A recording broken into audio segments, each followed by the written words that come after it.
શ્રી ગુરુદેવ દત્ત. તો આમ સાહેબે પાછું વાજુ ફૂંક્યું ને. હે, મારી સાથે જેટલા પણ सखाओ मित्रों ने अनाया मित्रों, मतलब जितने भी फ्रेंड्स मेरे साथ 6-8 महीने से भी जुड़े हो या उससे पहले ही सबको बता दिया था कि कोई भी इंसान जो अमेरिका है, कनाडा है या यूरोप है, कहीं पे भी है, चाहे मिडिल ईस्ट में भी है, इन फ्यूचर में अपने पैसे भारत ला नहीं सकेंगे. स्पष्ट बोला था. स्पेशली अमेरिकन एनआरआई लोगों के लिए भी बोला था. वही एनआरआई में भी डिफरेंट है. गोल्ड कार्ड मतलब ग्रीन कार्ड होल्डर है, H1B वीज़ा वाले हैं, और जो परमानेंट सिटीजन है जिसको एनआरआई बोलते हैं. लेकिन ये सब पहले ही मैंने बोल दिया था कि इन फ्यूचर में ऐसी परिस्थिति होगी कि आप अपने पैसे भी इंडिया नहीं ला सकेंगे. न तो ट्रांसफ़र कर सकेंगे, न तो अपनी मिलकत उधर बेच के ला सकेंगे, न तो सोना चांदी पहन के आ सकेंगे. ये होना ही है. ये विधि का विधान है. इसमें कोई एस्ट्रोलॉजिकल कैलकुलेशन नहीं है, समझिए. ये दिव्य दस्ती की बात है. शनि मीन में आएगा, शनि कुंभ में आएगा, शनि मेष राशि में आएंगे, राहु कुंभ में आएगा. इससे ये होगा. तो क्या पहले सब शनि राहु इन राशियों में नहीं आए थे? हर 30 साल में आते हैं. लेकिन जब आएगा बिसा, न रहेगा ईसा मूसा.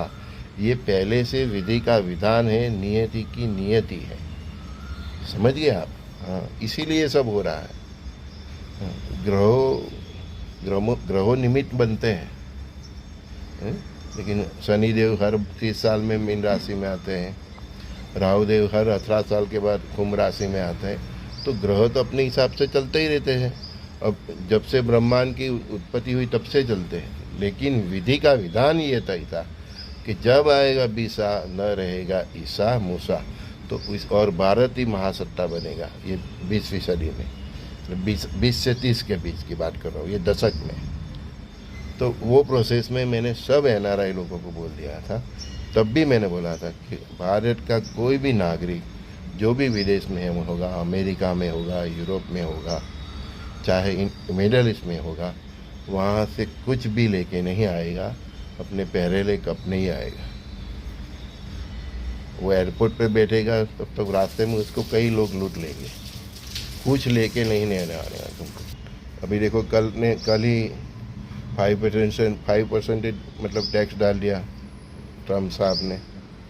वो ग्रीन कार्ड होल्डर और H1B वीज़ा होल्डर को भी ट्रांसफ़र पैसा इंडिया करेगा. ठीक है, ये शुरुआत है.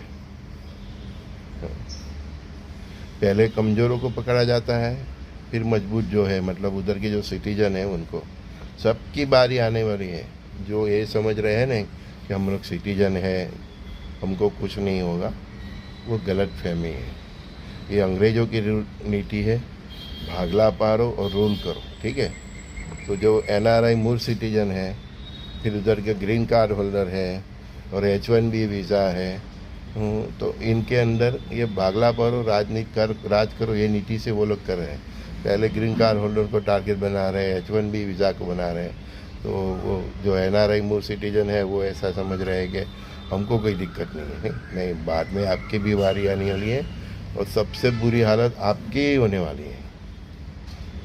अभी भी बोल रहा हूँ, इन फ्यूचर में ऐसा माहौल बना दिया जाएगा, ऐसा गृह युद्ध उधर होगा जिसमें सबसे ज़्यादा हम इंडियंस ही टारगेट होने वाले हैं. मैं एनआरआई उधर के citizen, green card holder, H1B visa, इसमें आपको डिवाइड नहीं कर रहा हूँ. मैं क्या बोल रहा हूँ, इन फ्यूचर में ऐसा माहौल उधर बनाया जाएगा कि ऐसा मतलब गृह युद्ध जैसा माहौल बनाया जाएगा जिसमें टारगेट इंडियंस ही होंगे.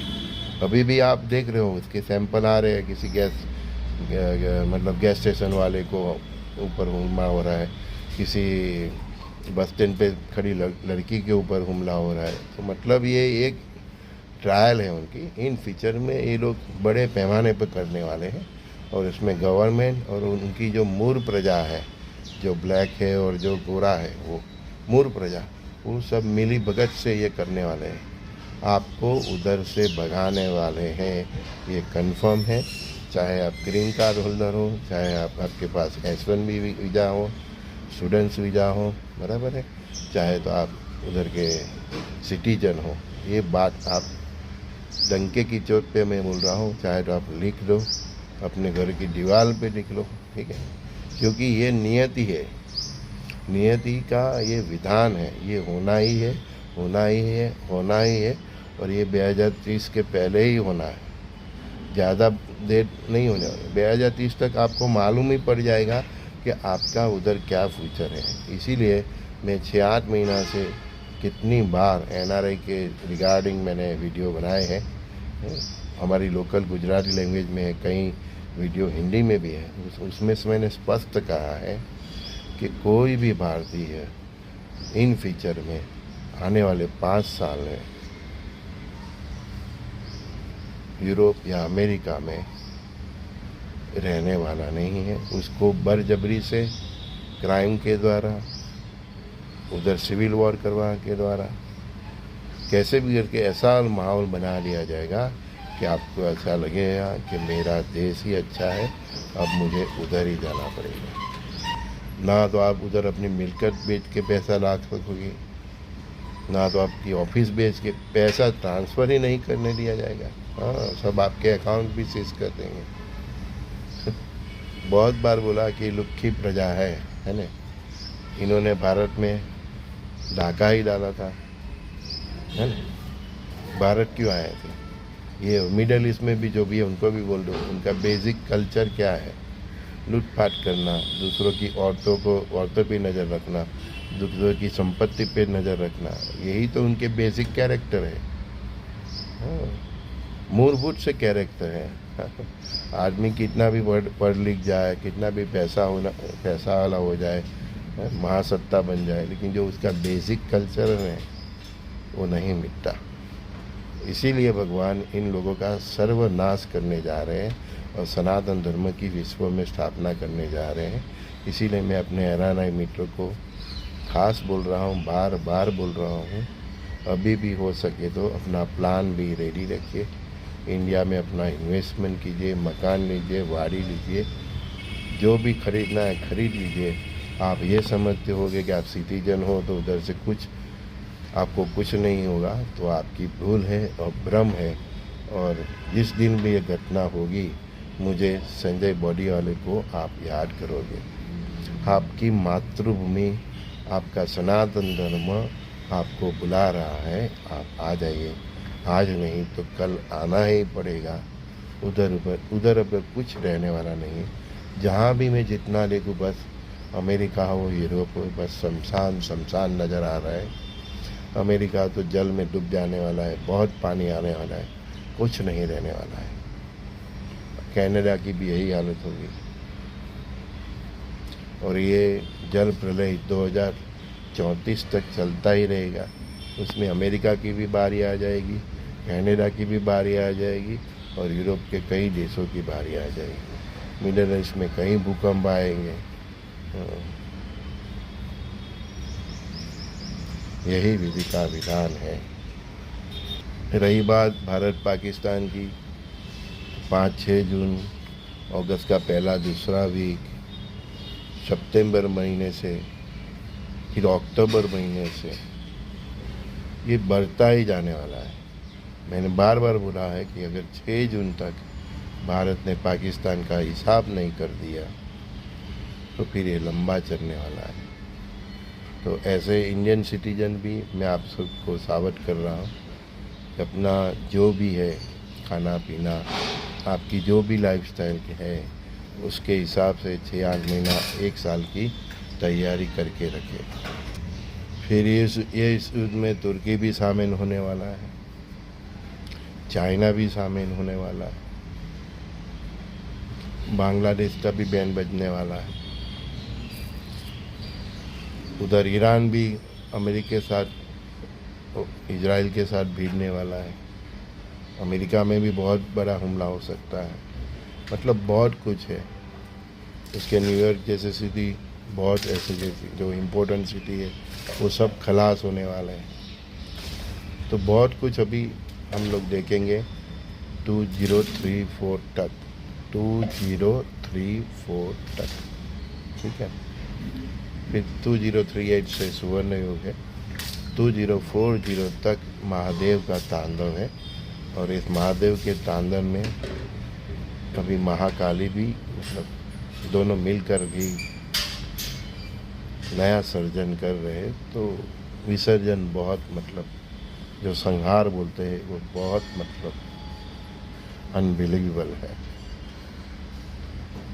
जो भी सनातन धर्म के विरोधी है, चाहे वो सनातन धर्म में ही क्यों ना हो, वो सब का समूल नाश होने जा रहा है। लिख लो, हमारी गुजराती में कहावत है ना, न रहे बास न बजे बांसुरी बस, तोतली मैदान साफ, क्लीन शेप।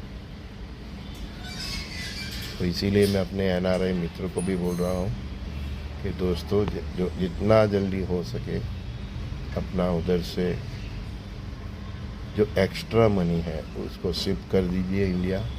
मकान खरीदिए, वाड़ी करिए, यहाँ कोई बिजनेस की स्थापना कर सके इन फ्यूचर में आके, ऐसी स्ट्रेंथ इंडिया में रखिए। वहाँ से तो आपको खाली ही हाथ आना हो, चाहे वो अभी ग्रीन कार्ड होल्डर हो, स्टूडेंट वीज़ा पे गए लोग हो, चाहे उधर जो सिटीजन बन गए वो। ये होना है, होना है और होना ही है। इसके ऊपर विधाता की साइन हो गई है, उसको केवल विधाता ही चेंज कर सकते हैं।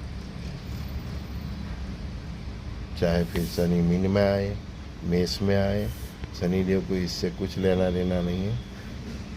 परमात्मा ने जो काम दिया है वो करते हैं।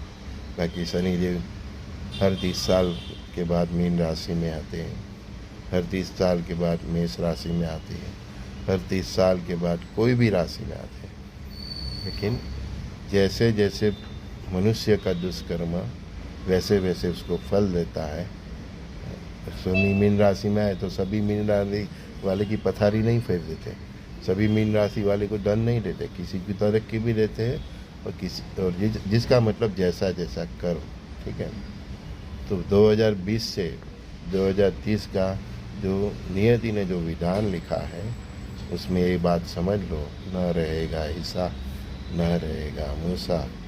और ये कंफर्म है, इसको कोई नहीं टाल सकता परमात्मा के सिवा, ठीक है। और इन लोग के कर्म भी ऐसे हैं कि अब ये ऐसा होता ही रहेगा। अमेरिका कोशिश कर रहा है कि भारत और चीन की लड़ाई हो जाए, तो भारत महासत्ता से बाहर निकल जाए, चीन भी महासत्ता से बाहर निकल जाए। उसने रसिया के साथ भी ऐसा किया, यूक्रेन के साथ भिड़वा दिया, जिसे रसिया इन फ्यूचर में महासत्ता न बन पाए।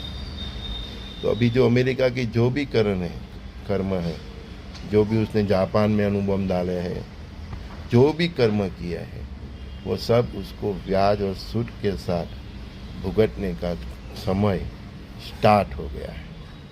उसने जो इराक में किया है, जो अभी इजराइल के साथ मिलकर ईरान के साथ करता है, जो भी उसके कर्म है, जो भी उसने अफगानिस्तान में किया, जो भी किया, जो हमारे साथ कर रहे हैं, वो सब भुगतने का काम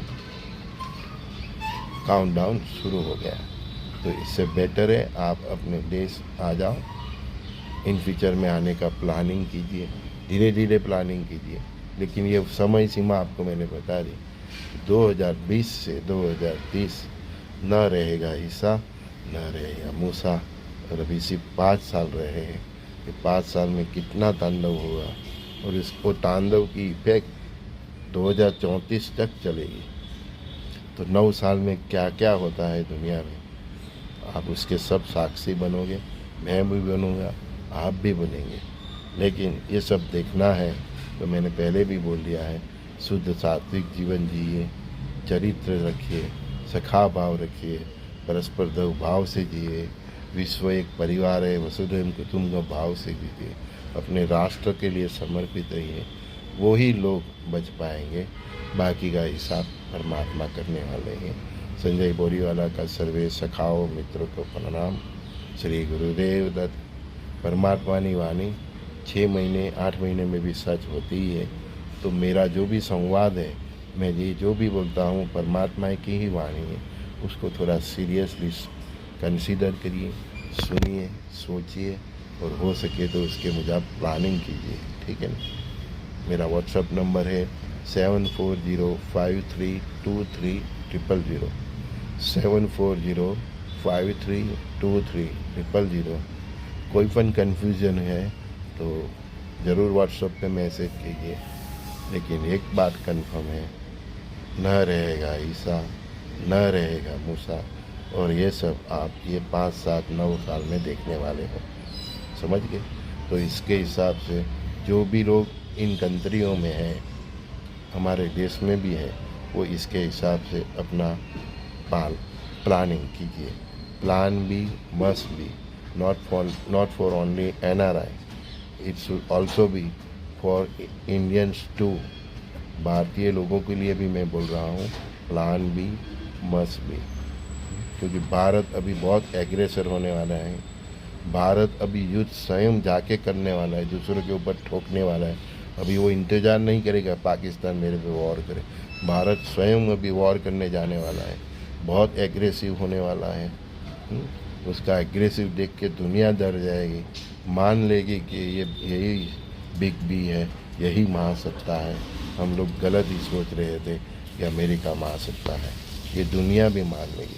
तो भारत अभी सामने से वॉर करने जाने वाला है, सामने से जाके पाकिस्तान को ठोकेगा, बांग्लादेश को ठोकेगा, चीन को भी ठोकेगा, तुर्की है, जो भी आएगा बीच में सबको हराने वाला है। तो भारत बहुत एग्रेसिव होने वाला है। तो भारत में भी जो लोग रह रहे हैं वो 6-7 साल के लिए, कम से कम 7 साल के लिए अपने जीवन का प्लानिंग कर दीजिए। कुछ भी हो, आप चाहे जॉब करते हो, बिजनेस करते हो, तो ऐसा प्लानिंग कर दीजिए जो आपकी लाइफस्टाइल है उसके हिसाब से, कि आपको 6 महीना, साल घर की रोटी खानी पड़े, धंधा चले ना चले, नौकरी मिले ना मिले, चले ना चले, तो कोई दिक्कत ना हो, वैसा प्लानिंग कर दीजिए। अभी भारत को कोई रोकने वाला नहीं है। टाइगर जाग गया है। श्री गुरुदेव दत्त।